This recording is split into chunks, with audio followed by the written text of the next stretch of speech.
Leader زبردستی آ گئے assembly میں. مطلب ہم سمجھتے ہیں کہ جمہوریت کے ساتھ جو کھلواڑ شروع سے کیا گیا، تو شیخ صاحب نے جمہوریت کے ساتھ کھلواڑ کیا. دیکھیے جس نے بھی کیا، مجھے لگتا ہے کہ ایک لیڈر کی سب سے بڑی جو اس کی اونچائی یہ ہوتی ہے کہ اس میں سخت ہونی چاہیے اپوزیشن کو برداشت کرنے کی. تو مجھے لگتا ہے کہیں وہ اپوزیشن برداشت کرنے کی شاید ان میں وہ سخت نہیں تھی اس وقت. وہ جو جماعت وہاں برسر پاور تھے جن کے پاس اقتدار تھا، نہیں تو ایک مٹھی بھر لوگ جو اپوز تھے تو ان کو اس طرح سے الیکشن پروسیس سے باہر دھکیلنا مجھے لگتا ہے وہ عقل مندی نہیں تھی. وہاں سے اسی وجہ سے سارا مسئلہ سلسلہ وہاں سے شروع ہوا. اس کے بعد نیچرلی شیخ صاحب کا اریسٹ، جو میرا خیال میں جمہوری نظام کا دوسرا قتل تھا کہ اگر ایک آپ کے وہاں پرائم منسٹر ہیں جس کو آپ کی نظر میں الیکٹڈ مانتے ہیں لوگ، آپ الیکٹڈ مانتے ہو، اس کو پھر آپ ڈسمس کر کے جیل میں ڈال دیتے ہو، تو اس نے بھی لوگوں کے دلوں کے اوپر بہت چوٹ کی. اس کے بعد 87 کا الیکشن ایک کلمنیشن تھا اس سب کا کہ جب آپ نے جو پیرزادہ یہ محمد یوسف شاہ صاحب ڈکلیئر تھے الیکٹڈ، بٹ معلوم سے آپ نے ان کو ہرا سید صلاح الدین بنا دیا. تو مجھے لگتا ہے اس کو جو جوان تھے اس پروسیس کے ساتھ، آپ کو لگتا ہے یہی سارے وجوہات میں یہ بہت بڑی وجہ ہے؟ کیونکہ اگر آپ کا کوئی تنازع، مفتی صاحب بھی تو پردیش کانگریس کمیٹی کے چیئرمین تھے اور وہ ہندوستان یہ کانگریس اور نیشنل کانفرنس کا آپس میں ایکارڈ تھا. بالکل آپ شاید جانتے ہوں گے کہ مفتی صاحب کے جو اختلافات پیدا ہو گئے تو اسی ایکارڈ کے بعد ہی پیدا ہوئے، کیونکہ ایکارڈ جو تھا مفتی صاحب اس ریگنگ کے خلاف تھے، جو ریگنگ ہر چیز بالکل اس کے خلاف تھے، وہ نہیں چاہتے تھے. پر یہ میں نہیں کہوں گی کہ اب ہم یہاں پر میں کہتی ہوں کہ شروع سے لے کے آج تک نیشنل کانفرنس کو آپ مورد الزام ٹھہرائیں یا اپنے والد صاحب کو بھی اس میں؟ نہیں، میں نہیں کہوں گی کہ میرے والد صاحب 87 میں ان کا کوئی اس میں رول تھا، وہ تو بالکل ٹوٹلی نیشنل کانفرنس اور کانگریس ایک ہی بات کرتے تھے. اندرا عبداللہ ایکارڈ بڑا مشہور ایکارڈ رہا ہے، تو آپ نہیں سمجھتے ہیں کہ اس ایکارڈ میں آپ کے 87 میں جو ہے وہ اندرا عبداللہ ایکارڈ کا کوئی رول نہیں تھا اس وقت. تو فاروق راجیو ایکارڈ کی بات کر رہا ہوں. دیکھیے میں سمجھتی ہوں کہ مفتی صاحب 2002 میں الیکشن جیتے اور اس کے بعد ان کی نظر میں کئی الیکشن ہوئے. عمر عبداللہ صاحب کا الیکشن ہو گیا، پارلیمنٹ الیکشن ہوئے، بائی الیکشن ہوئے، میونسپل الیکشن، جس طرح سے جس صاف گوئی سے وہ الیکشن انہوں نے کروائے. تو یہی مجھے لگتا ہے فاروق صاحب کا فرض بھی تھا 87 میں الیکشن جو صاف ستھرے ہونے چاہیے تھے. میں سمجھتی ہوں جو وہاں کا انسان ہے پہلے وہ ریسپانسبل ہوتا ہے کیونکہ اس کے انڈر سب کچھ ہو رہا ہوتا ہے. آپ کی نظروں میں نیشنل کانفرنس سے سارے مسئلے کے لیے ریسپانسبل ہے 47 سے لے کے آج تک؟ دیکھیے ان کا بہت بڑا رول بنتا ہے کیونکہ ان کے پاس لوگوں کا سب سے زیادہ سپورٹ تھا، وہ سب سے بڑی آرگنائزیشن. باقی سارے لوگ کہاں تھے؟ قطعی مطلب نہیں کشمیر میں باقی سارے سیاستدانوں کا کوئی قطعی مطلب نہیں. جو میرے والد جو کانگریس پارٹی کے ساتھ منسلک تھے اس کے پریزیڈنٹ ہیں، ان کا کوئی رول نہیں. میں سمجھتی ہوں کہ ان کی بھی کہیں کوتاہی رہی ہوگی جب سے وہ پالیٹکس میں آئے ہیں کافی حد تک، جس کی وجہ سے جموں کشمیر کے سب جو لیڈر ہیں مجھے لگتا ہے لوکل لیڈرز وہاں کے جن کو بھی لوگوں نے سپورٹ کیا، کہیں نہ کہیں ان کی بھی کوتاہی رہی ہے. دلی کے ساتھ مل کے جو جموں کشمیر کے لوگوں کا جو اعتماد ختم ہو گیا، جو جمہوری نظام وہاں پنپ نہیں سکا، مجھے لگتا ہے اس میں سب کا رول ہے. پر نیشنل کانفرنس کا سب سے زیادہ ہے کیونکہ 30 سال انہوں نے حکومت کی، سب سے بڑی آرگنائزیشن رہ چکی ہے اور سب سے زیادہ پاور جو اقتدار ان کے پاس رہا. تو پی ڈی پی کا وجود کیسے عمل میں آیا؟ اس ساری ریئیکشن کے عوض میں پی ڈی پی کا وجود ہمیں لگا کہ نیشنل کانفرنس جو ایک ریجنل پارٹی ہے جموں کشمیر میں، اور جہاں لوگوں کو خیال تھا 96 کے الیکشن میں کہ اگر ہم جا کے ووٹ ڈالیں گے ایک ریجنل پارٹی کو الیکشن جتائیں گے تو شاید ہماری مشکلات کم ہوں گی، جو ہم پھنسے ہیں کئی بندوقوں میں اس میں کوئی فرق آئے، جو کالے قانون ہے وہ کم ہو کے جمہوری عمل جمہوری نظام پوری طرح سے بحال ہوگا. پر ہم سمجھتے ہیں وہ عمل خالی الیکشن تک محدود رہا، فاروق صاحب کی سرکار تک محدود رہا. اس کے بعد کالے قانون ختم کرنے کی بات تو نہیں ہے، پوٹا بھی لگایا گیا، ٹاسک فورس کو اتنی کھلی چھوٹ دی گئی، سرنڈرڈ ملیٹنٹس کا اتنا زیادہ استعمال کیا گیا کہ لوگوں کو لگا کہ شاید گورنر رول اور اس میں جو ان کو تفاوت ملنی تھی وہ نہیں ملی.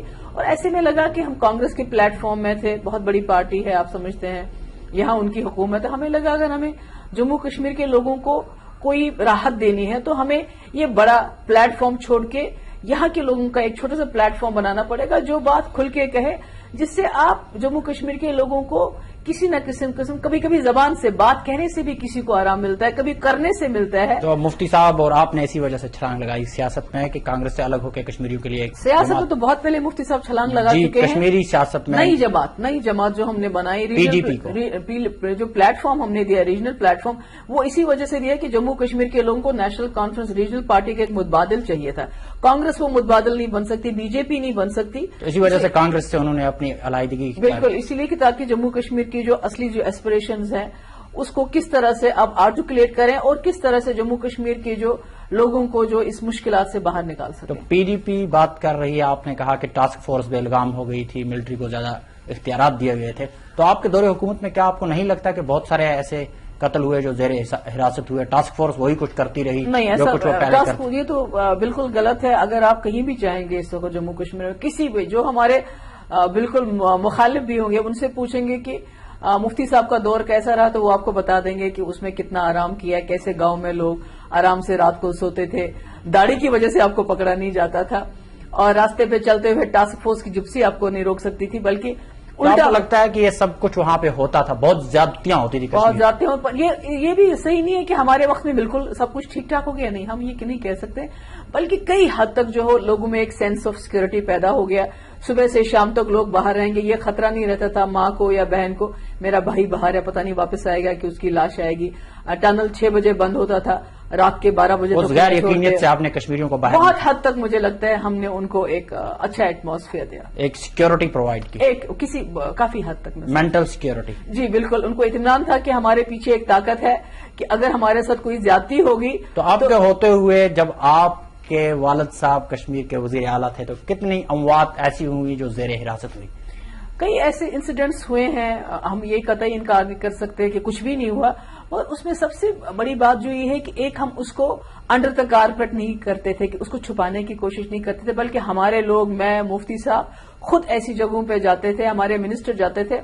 اور آپ کو حیرانگی ہوگی کہ میرے خیال میں پہلی بار نہ صرف جموں کشمیر کی بلکہ پورے ہندوستان کی ہسٹری میں ایسا ہوگا کہ 2 جگہ حادثات جب ہو گئے. ایک جگہ بچے جو ہیں رات کو ایمبوش میں آ گئے کیونکہ رات کو نکلے شادی میں، کپواڑہ میں، ہاں، اور دوسری جگہ جو ہے ایک کریری میں مولوی اور اس کا بیٹے رات کو نماز پڑھ کے آ رہے تھے، آرمی والوں نے روکا، وہ رکے نہیں اور گولی چلا دی.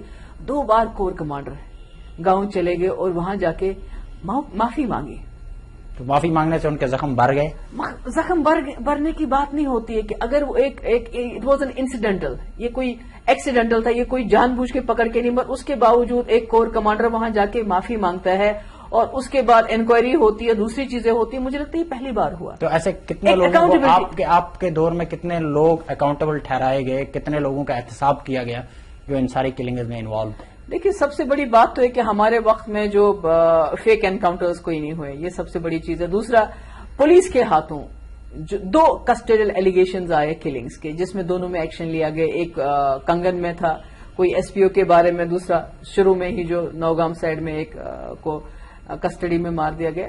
باقی سیکورٹی فورسز کے خلاف کئی باتیں ہو گئی، کئی انسیڈنٹس ہوئے جس کے میں بھی باضابطہ جو ہے انکوائری ہو گئی، اور کوشش کی گئی کہ ہمارے لوگ جو ہیں، ہمارے ایم ایل ایز، ہمارے منسٹرز خود بخود لوگوں کے ساتھ کھڑا ہو، اور ایک ٹرانسپیرنسی، ایک اکاؤنٹیبلٹی. یہ نہیں کہ ہم آرمی والے نے کی اس کے خلاف بات نہیں ہوگی، ایسا نہیں. ایف آئی آر درج کیے گئے اور اس کے خلاف باضابطہ ایکشن بھی ہوتا رہا، یہاں تک کہ جو پتھری بل کا ثانیہ ہوا تھا اس میں بھی انکوائری ہمارے وقت میں انسٹیٹیوٹ کی گئی، جس میں پہلے فاروق صاحب کے وقت میں ڈی این اے وغیرہ جو ہیں وہ فج کیے گئے تھے. ہم نے اس میں انکوائری کی اور اس وقت اس کے خلاف ایکشن بھی ہوا جو ہونا چاہیے. تو میرا خیال میں اس حساب سے ہم نے کافی کچھ جو ہے، بہت کچھ کرنے کی ضرورت ہے، پر ہم نے بھی کافی کچھ کرنے کی کوشش کی.